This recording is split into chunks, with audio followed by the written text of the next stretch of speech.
găsit la un nou episod pe acest canal. Astăzi o să începem să punem paiele și astea din nou pe cabană. Și nylonul. Și haideți să trecem la videoclip. Mi-am dus și am luat nylon de la Andrei. Mi-a dat nylon și de data asta și data trecută mi-a dat nylon. Era scadul. Acum trebuie să punem pe aici, după aceea să punem paiele și tot ce mai trebuie. Băi, e destul de mare.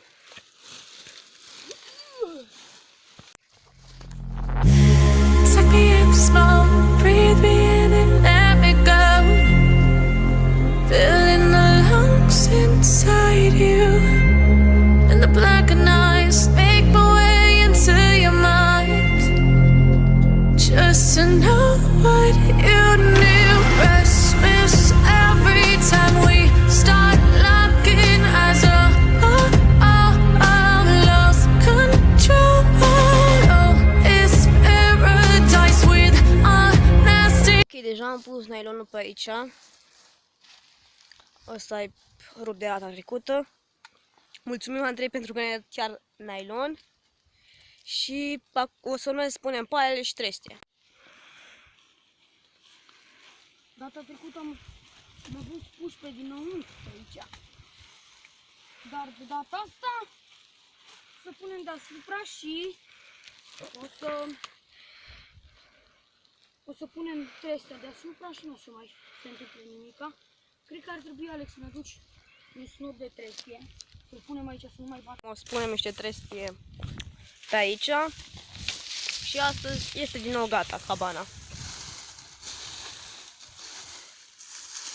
Uitați-l pe Nicu cum cară la trestie. O, mă, nebunul, că ai luat și ață. Trage apă aia.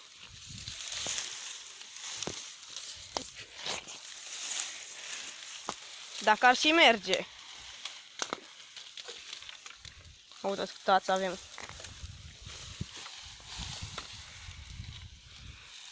Bă, și nu uitați de subscribe. De ce? Subscribe.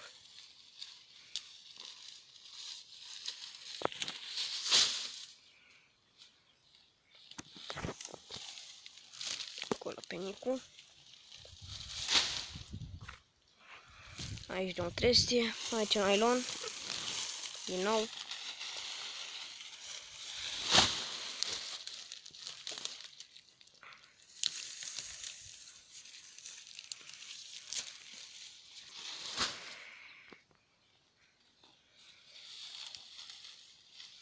Bă, și de câte minute ați vrea să vedeți episoadele?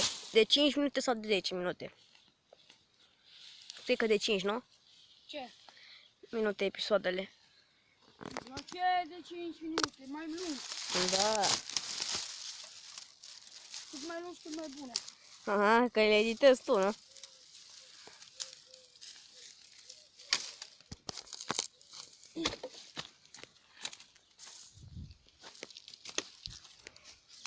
Terminat cabana din nou. Deci, da, poți să zici că e ca nouă. Dar nu e ca înainte. E diferită, mult. Da. Da, știi, e foarte mult diferit. Adică nu e același interior. Ne-am apucat să facem pe aici puțin curat. Dar cabana este oficial gata din nou. Aproximativ. Bă, nu, nici aproximativ, pentru că am făcut-o din nou. Bine, că aici sunt multe paie. Dar, da. Am făcut-o din nou. Și cam asta a fost și clipul de azi. Sper că v-a plăcut. Dacă v-a plăcut, nu uitați like și subscribe. Și ne auzim data viitoare.